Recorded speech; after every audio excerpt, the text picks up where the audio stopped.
Tonight on To The Point, a political comeback. Donald Trump sworn in as the 47th president of the United States. America will soon be greater, stronger, and far more exceptional than ever before. Tonight, we're at the border, what Trump's first actions could mean for illegal immigration. With President Trump's new administration comes more questions than answers for people who entered the country illegally and those helping them. How this could impact California's economy. Many immigrants, including undocumented immigrants, are members of our community. And what could happen next? We're hearing from our political expert talking tariffs and climate policies. Good evening. As always, thank you so much for joining us on To The Point. I'm Alex Bell. Donald Trump is president once again. His inauguration marks a very unique moment and a new chapter in American history. Trump taking the oath of office this afternoon in a remarkable political comeback. The ceremony was held in the Capitol Rotunda because of the cold. Emotional crowds watching from the overflow locations. Trump today becoming only the second president in U.S. history to serve 2 non-consecutive terms. He is spending his first day in office moving forward on a list of executive actions, as mentioned in his inaugural address today. With these actions, we will begin the complete restoration of America and the revolution of common sense. Prior to Trump's address, former President Joe Biden welcomed him into the White House. In one of his last acts, Biden pardoned his siblings and their spouses. He also pardoned Dr. Anthony Fauci, retired General Mark Milley, members of the House committee that investigated the January 6th attack on the Capitol. While none have been charged with crimes, the move was designed to guard against possible retribution by Trump. From pardons for January 6th rioters to promises to secure the border, Trump is looking ahead to nearly 200 executive actions as he returns to office. He first signed 8 orders, stopping 78 Biden-era executive actions, another freezing bureaucrats from issuing regulations until the Trump administration has full control of the government, a requirement for federal workers to return to in-person work, a freeze of all federal hiring except military, a directive for every department and agency to address the cost of living crisis, a withdrawal from the Paris Climate Treaty, and a government order restoring freedom of speech and preventing censorship of free speech, among several other things. Trump also declaring a national emergency at the U.S.-Mexico border. Planned mass deportations could start as soon as tomorrow. Trump also declaring a national energy emergency to increase American energy exports, rolling back limits on offshore drilling and natural gas drilling. We will be a rich nation again, and it is that liquid gold under our feet that will help to do it. Trump also outlining executive orders stating the U.S. government will only recognize a person's gender assigned at birth, prohibiting federal funds from being used in programs that acknowledge people who identify as transgender. Trump also saying he will eliminate diversity, equity, and inclusion policies in the federal government and will take executive action to rename the Gulf of Mexico to the newly named Gulf of America and rename Alaska's Mount Denali to Mount McKinley. Tonight, we're also looking at the impact of immigration and immigration crackdown here in California, starting with Steve Price, who is joining us at the border with what could come next. With President Trump's new administration comes more questions than answers for people who entered the country illegally and those helping them. Will there be immigration raids in places long considered safe, like schools and churches? Will families be separated? And will San Diego be targeted because we're a sanctuary city? I have heard that San Diego has been outlined as possibly a target along with Chicago. Pedro Rios is with American Friends Service Committee, an organization that fights for migrant rights. His organization has already been talking with community members, preparing them for the worst. We understand that there is a prospect that immigration raids could affect many families, so we want to make sure that families are prepared, that they know what their rights are, and they know how to use those rights as a strategy to avoid being apprehended and being removed from the country. We have a huge national security issue in this country. Tom Homan is President Trump's new border czar. He says people who entered the country illegally have to go because we don't know who they are. We know 2 million people cross the border. weren't arrested, weren't vetted, weren't fingerprinted. It would mean that suddenly we wouldn't have people in the service industry, we wouldn't have people in the agricultural industry, we wouldn't have people that are professionals that touch every aspect of our life. Currently, federal policies limit immigration raids at schools, places of worship, and hospitals. But Rio says it's believed the new administration is looking to rescind that. He's also worried parents will be separated, destroying families. And how could crackdowns at the border and mass deportations impact our wallets? ABC 10's Jeannie Nguyen is hearing from the experts tonight, asking what could happen to produce and the cost of food. Well, Alex, California is a prime supplier in the world's food supply, but experts tell me crops in the state are at risk of rotting in the fields, leading to higher costs and less supply. We supply 60% of the leafy greens that our nation consumes on a daily or monthly or annual basis. Norm Groot with the Monterey County Farm Bureau represents farm workers and ranchers. And with the responsibility to supply that much produce nationwide and globally, he says it requires a lot of manual labor. We need 55,000 farm workers to harvest our crops each year. The Public Policy Institute of California says more than 90% of California farm workers are immigrants, and more than half of those are undocumented. Many immigrants, including undocumented immigrants, are members of our community, contribute to our economy, are workers, attend our churches, go to our schools, and to have a large part of our community scared. President Donald Trump has repeatedly threatened mass deportations and sweeping border crackdowns, leaving many farm workers anxious. If we are unable to have crews to harvest those crops, they will sit in the field and they will not be harvested, nor will they make it to the marketplace. And if that happens, Groot says people can expect to pay more for fruits and vegetables. There definitely could be an impact to the consumer supply chain if there are shortages, and that means higher prices through supply and demand. Right now, Groot says crops are not being produced because of the winter season. He says he and his community are keeping an eye on the situation in Washington and doing their best to educate people of their rights if they are approached by Homeland Security. Are we really doing ourselves a favor by attacking those who are at one time considered essential workers during the pandemic, and now suddenly that equation is flipped the other way? The UC Davis Immigration Law Clinic does provide resources to people without legal documentation. Those resources include legal representation and advice. More details on those programs can be found on our website at abc10.com. Alex. Thank you, Jeannie. And new tonight, the Senate has unanimously confirmed Marco Rubio as Secretary of State, giving Trump the first member of his cabinet. He is considered one of the least controversial Trump picks. It is typical for the Senate to confirm at least some of the new president's top cabinet nominees on Inauguration Day. Still ahead, our coverage of the Trump presidency continues. We are hearing from our political expert. We're going to be talking tariffs and climate policies, among other things. And we're also checking on some of our weather impact headlines, including more patchy frost, lighter winds, and the chance for showers.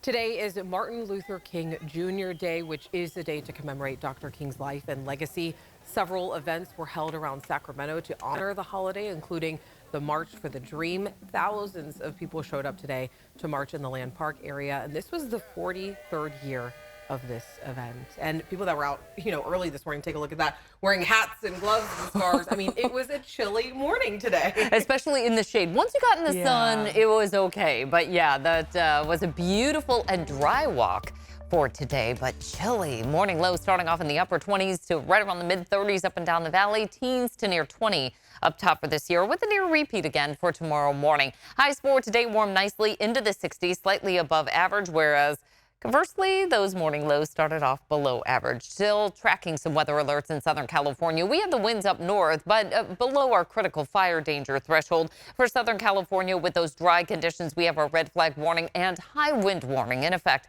through tomorrow evening.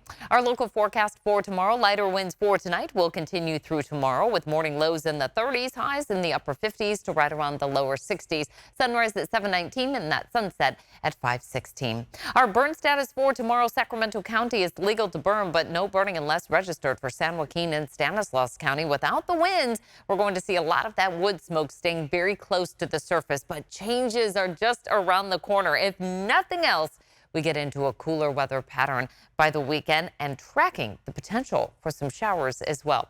Highs for tomorrow near 50 for the Sierra. We'll be in the 50s and lower 60s throughout the foothills. Along the coast, we've got highs in the 60s. Inland areas will be in the 60s after morning lows in the 30s to right around the upper 20s. So some patchy frost out there for tomorrow morning.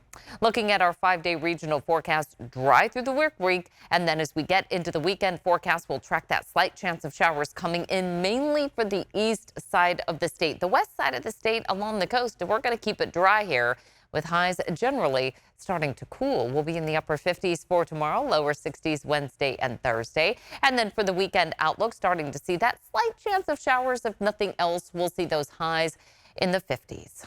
All right, Monica, thank you so much. Coming up onto the point, a lot announced today on the first day of the Trump presidency. We're asking what could be possible in the days to come. Plus, President Trump signaling that he wants to take back the Panama Canal. Tonight, we verify if the U.S. has any authority.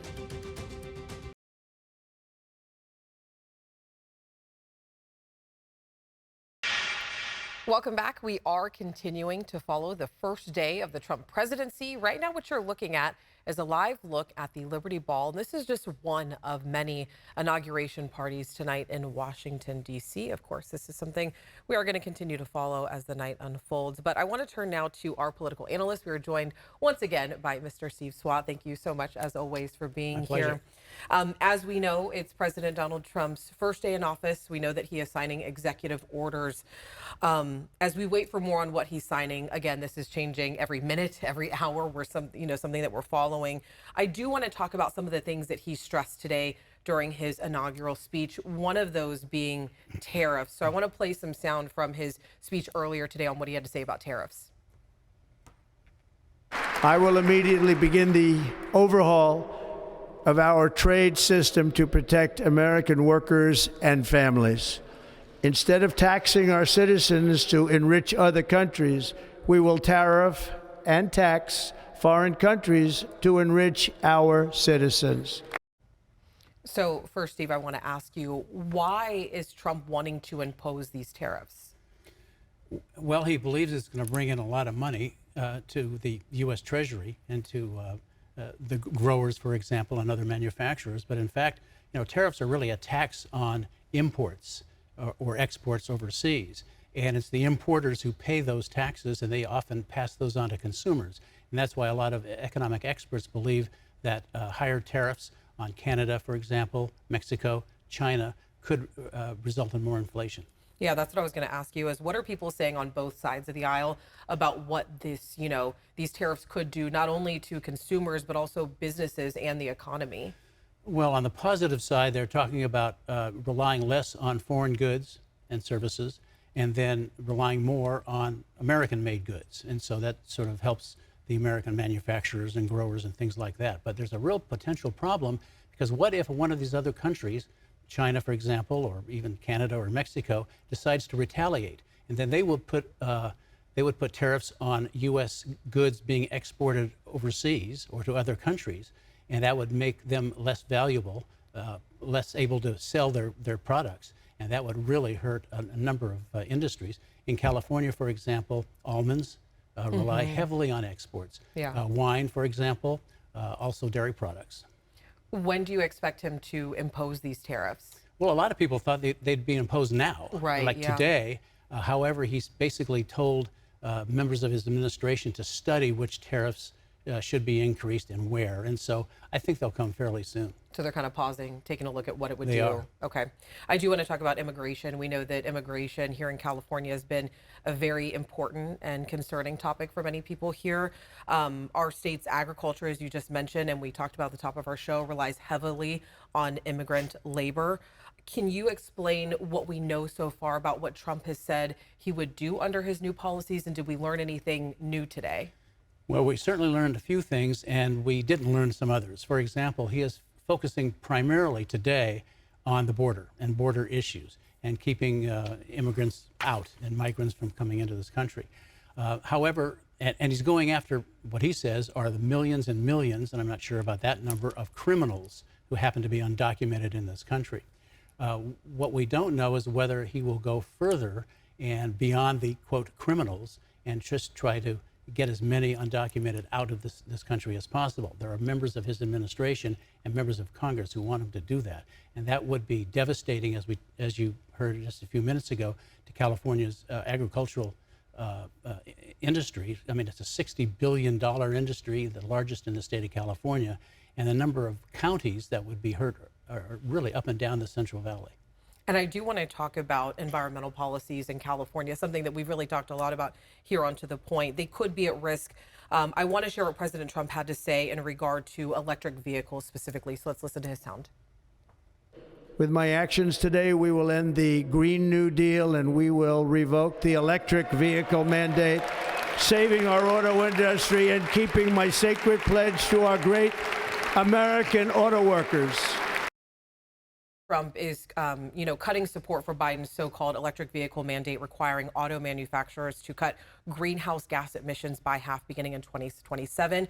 We also have a mandate here in California for all new cars sold in California to be zero-emission vehicles by 2035. My question to you before we go, and I only have about 30 seconds here, can President Trump remove the electric vehicle mandate, and how hard do you expect California to fight to keep a mandate like this? Yes, he can. He can rescind. He believes he can. California will go to the wall to try to protect that mandate.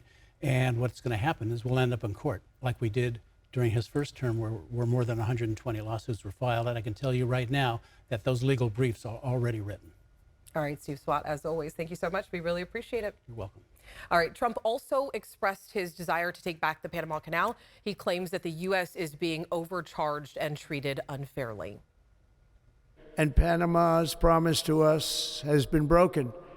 The purpose of our deal and the spirit of our treaty has been totally violated. American ships are being severely overcharged and not treated fairly in any way, shape, or form, and that includes the United States Navy.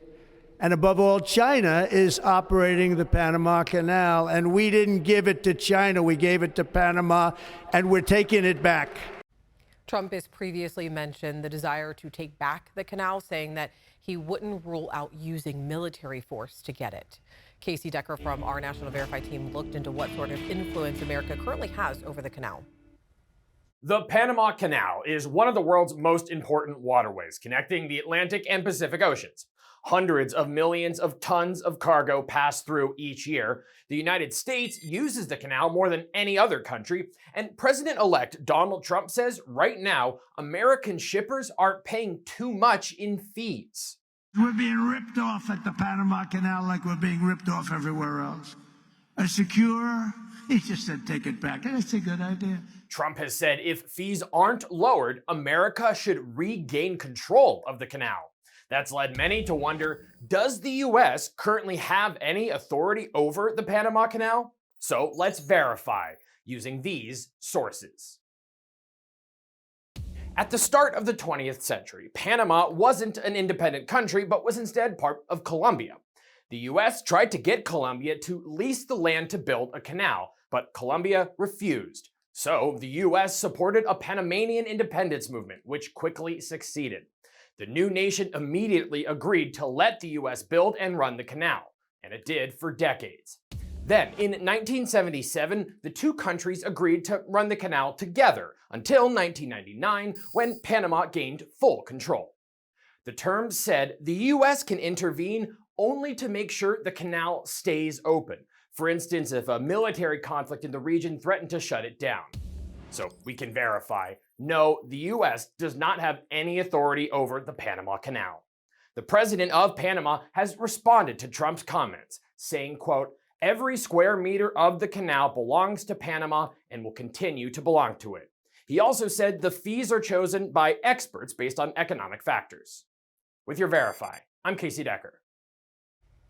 If you missed any part of the second inauguration for President Trump, ABC 10 has you completely covered. On the home screen, you can watch President Trump's full inauguration address. You can also watch other inauguration moments, such as Trump being sworn in. The ABC 10 Plus app is free to download wherever you stream. And stay with us. We're back after this break.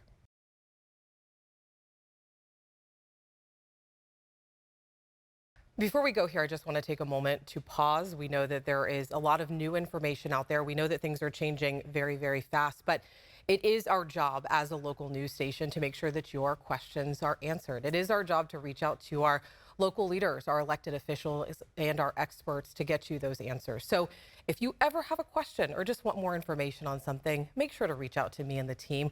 We are more than happy to try to get you those answers, especially as things are changing and moving. So just know that the To The Point team always has your back and will always be there. That is our show tonight. As always, thank you so much for spending part of your day with us. Don't forget, you can always download our free ABC 10 app wherever you stream, and you can watch it on your time. Have a great night, and I'll see you tomorrow.